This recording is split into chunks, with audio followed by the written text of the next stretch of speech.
Hello friends, welcome to Kavish Kid Kitchen. இன்னைக்கு நம்ம வீடியோல என்ன பார்க்க போறோம் அப்படினா mozzarella cheese எவ்வளவு சூப்பரா சுலபமா செய்யலாம் அப்படின்றத பார்க்கலாம்.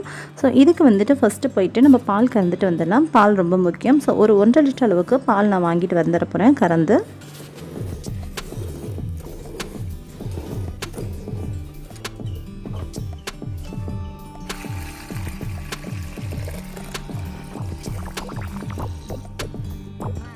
இப்போ நம்ம செய்ய ஸ்டார்ட் பண்ணிடலாம். அந்த பால் அப்படியே ஒரு பாத்திரத்தில் ஊற்றிட்டு ஸ்டவ் ஆன் பண்ணிக்கலாம்.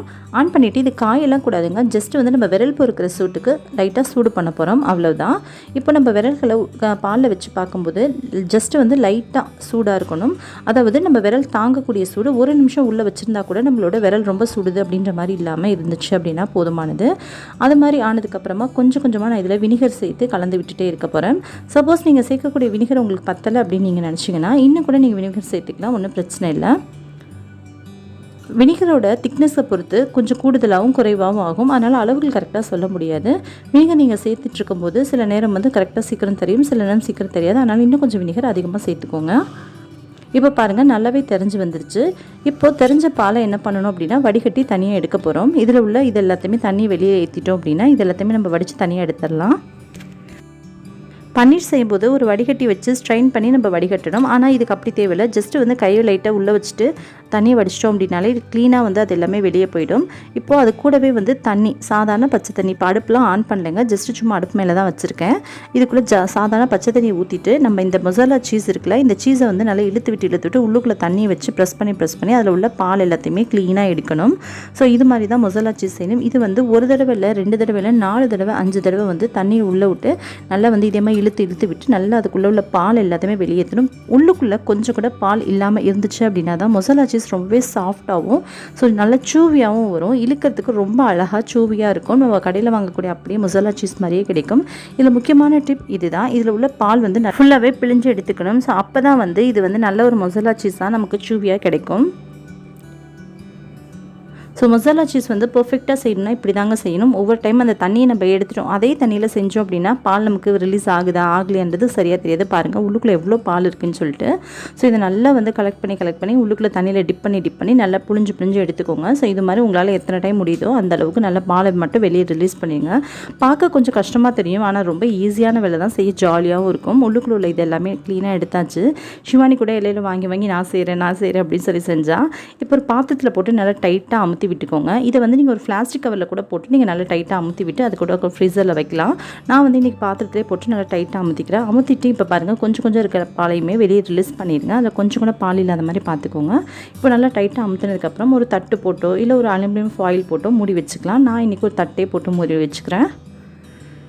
பாருங்கள் கொஞ்சம் கூட பால் இல்லாமல் பார்த்துக்கோங்க, அவ்வளோதான். இப்போ வந்து ஒரு தட்டு போட்டு மூடி ஃப்ரீசரில் ஒரு 2 மணி நேரம் வச்சுக்கலாம். அதுக்கடையில் நானுக்கு வந்து மாவு பிசைஞ்சு வச்சுருந்தேன். ஸோ அதுவும் வந்து ரெடி ஆகியாச்சு. ஸோ அந்த மாவை வந்துட்டு இப்போ சிவானி வந்து ஒரு டிஷ்ஷும் கொடுக்கணும்னு ஆசைப்பட்டா, அதுக்காக ஓகே. இப்போ வந்து 2 மணி நேரம் கழிச்சு நம்ம சீஸ் வெளியே எடுத்தாச்சு. சீஸும் ரெடி ஆகியாச்சு. சீஸாக துருவிடலாம்.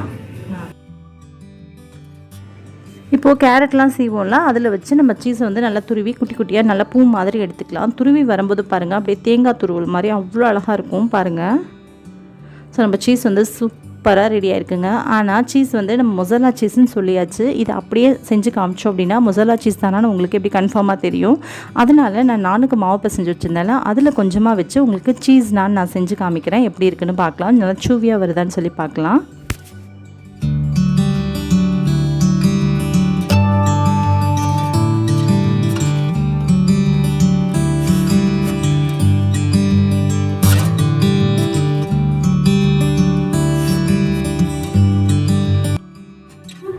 ரெடியாக இருக்குது. ஸோ இங்கே பாருங்கள் எவ்வளோ சூப்பராக பூ மாதிரி இருக்குது, செம்ம சாஃப்ட்டு. ஸோ மொசரல்லா சீஸ்லாம் பார்த்தீங்க அப்படின்னா எங்களுக்கு இங்கே சுத்தமாக கிடைக்காது. திருச்சிக்கு தான் நான் போய் மொசரல்லா சீஸ் வாங்கணும். ஒரு 50 ரூபா செலவு, ஒரு 50 ரூபாய் 70 ரூபா பஸ் சார்ஜ் செலவு பண்ணி நான் இங்கேருந்து போய் மொசரல்லா சீஸ் வாங்குறதுக்கு ஒரு 2 லிட்டர் பால் வாங்கினா வீட்லேயே அழகாக செஞ்சுட்டு போயிடும். 1 லிட்டர் பால்லேயே நிறைய கிடச்சிச்சு. ஸோ இதில் அதுலேயுமே பாதிங்க பாருங்கள், பாதி தான் செஞ்சுட்டு பாதி வச்சுருக்கேன். எவ்வளோ இருக்குது பாருங்கள். ஸோ அவ்வளோதான் ஃப்ரெண்ட்ஸ், நம்மளோட சீஸ் வந்து செம்ம சூப்பராக ரெடியாக இருக்குது. இப்போ வந்துட்டு நம்ம என்ன பண்ண போகிறோம் அப்படின்னா நானில் வச்சு நம்ம ட்ரை பண்ணி பார்த்தலாம் எப்படி வருதுன்னு சொல்லிட்டு.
ஓகே ஃப்ரெண்ட்ஸ், எப்படி இருக்குன்னு நீங்கள் நேர்லேயே பார்த்தீங்க. ஸோ சூப்பராக வந்து ரெடியாக இருந்துச்சு.